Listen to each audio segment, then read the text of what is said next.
People often talk about happiness being one of their major goals in life, but what is stopping you from obtaining it now? To paraphrase the great Roman Emperor Marcus Aurelius, you have everything you need right now to be happy.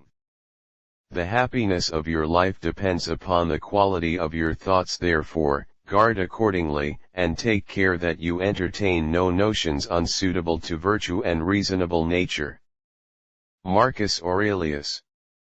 He who lives in harmony with himself lives in harmony with the universe. To live happily is an inward power of the soul. No man is happy who does not think himself so. The happiness and unhappiness of the rational, social animal depends not on what he feels but on what he does, just as his virtue and vice consist not in feeling but in doing. A man's happiness, to do the things proper to man. I can at once become happy anywhere, for he is happy who has found himself a happy lot. In a word, happiness lies all in the functions of reason, in warrantable desires and virtuous practice. Happiness is no other than soundness and perfection of mind. Seneca the Younger has a lot of good advice about how to be happy. In particular, he focuses a lot on the fact that being able to focus on the present and not get fixated on the past or future is essential to happiness. A man's as miserable as he thinks he is. True happiness is to enjoy the present, without anxious dependence upon the future, not to amuse ourselves with either hopes or fears but to rest satisfied with what we have, which is sufficient, for he that is so wants nothing. The greatest blessings of mankind are within us and within our reach. A wise man is content with his lot, whatever it may be, without wishing for what he has not. A good character is the only guarantee of everlasting, carefree happiness. What's the good of dragging up sufferings which are over, of being unhappy now just because you were then? Learn how to feel joy. It is more fitting for a man to laugh at life than to lament over it. The true felicity of life is to be free from anxieties and perturbations, to understand and do our duties to God and man, and to enjoy the present without any serious dependence on the future. Whatever is to make us better and happy God has placed either openly before us or close to us. Happy is the man who can endure the highest and lowest fortune. He who has endured such vicissitudes with equanimity has deprived misfortune of its power. Wisdom allows nothing to be good that will not be so forever, no man to be happy but he that needs no other happiness than what he has within himself, no man to be great or powerful that is not master of himself. Epictetus quotes on happiness. We've seen what Epictetus has to say about contentment, but what about happiness? The pleasure which we most rarely experience gives us greatest delight. The essence of philosophy is that a man should so live that his happiness shall depend as little as possible on external things. God has made all men to be happy. Whoever does not regard what he has as most ample wealth, is unhappy, though he be master of the world. What do Teddy Roosevelt, Thoreau, Laozi, and Napoleon Hill have in common? They all had very stoic perspectives on happiness and how to obtain it in life. From the greatest to the smallest, happiness and usefulness are largely found in the same soul, and the joy of life is won in its deepest and truest sense only by those who have not shirked life's burdens. I am a happy camper, so I guess I'm doing something right. Happiness is like a butterfly, the more you chase it, the more it will elude you, but if you turn your attention to other things, it will come and sit softly on your shoulder. You must live in the present, launch yourself on every wave, find your eternity in each moment. Remember that the smallest seed of faith is of more worth than the largest fruit of happiness. We are made happy when reason can discover no occasion for it. The memory of some past moments is more persuasive than the experience of present ones.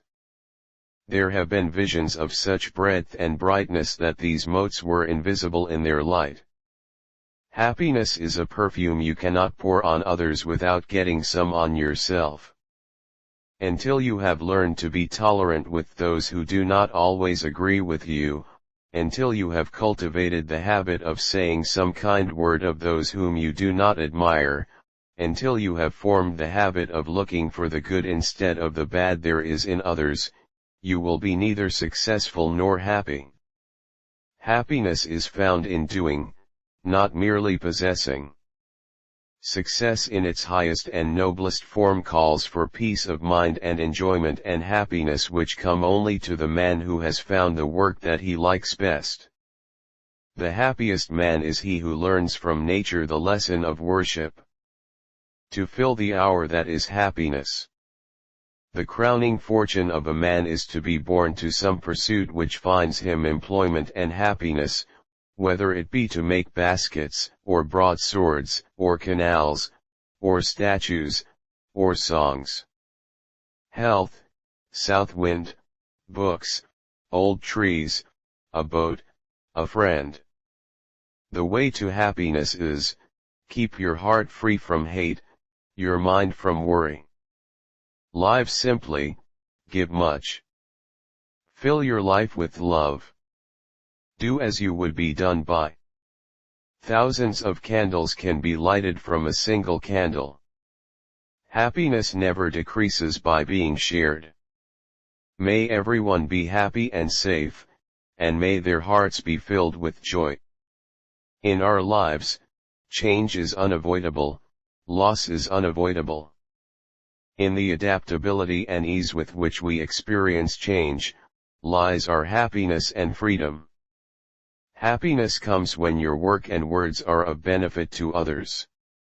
Seek not happiness too greedily and be not fearful of happiness. Happiness consists more in small conveniences or pleasures that occur every day, than in great pieces of good fortune that happen but seldom to a man in the course of his life. Be in general virtuous, and you will be happy. You've heard it a million times before, money doesn't buy happiness. Even though the idea is practically a cliché at this point, it doesn't mean that we don't fall prey to the illusion that wealth will take our problems away and give us joy. Let's check in with Seneca and some other Stoic-minded thinkers about the reality that you don't need riches to find happiness. In fact, the mere thought that being wealthy will make you happy is a source of unhappiness in itself. For many men, the acquisition of wealth does not end their troubles, it only changes them. Happiness lies not in the mere possession of money, it lies in the joy of achievement, in the thrill of creative effort. The joy and moral stimulation of work must no longer be forgotten in the mad chase of evanescent profits. That man is rich whose pleasures are the cheapest. Can anything be so elegant as to have few wants, and to serve them oneself? Times of luxury do not last long, but pass away very quickly. Nothing in this world can be long enjoyed. Money has never made man happy, nor will it. There is nothing in its nature to produce happiness. The more of it one has, the more one wants.